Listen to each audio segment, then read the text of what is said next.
Welcome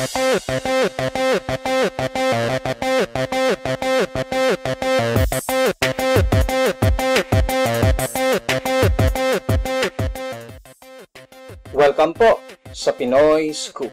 At ito ang balita ngayon.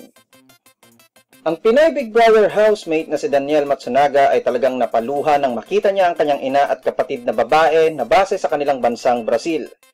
Ang kanilang reunion ay pinakita sa special episode ng Aquino and Abunda Tonight na ipinalabas ng live noong Biyernes sa loob ng bahay ni Kuya.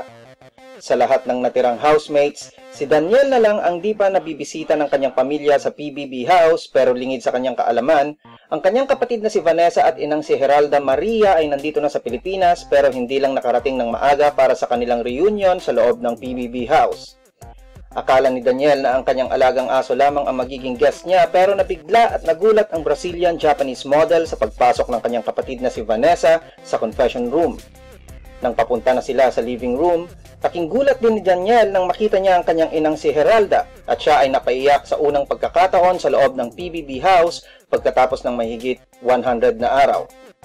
For more news, visit us at www.thepinoyscoop.blogspot.com.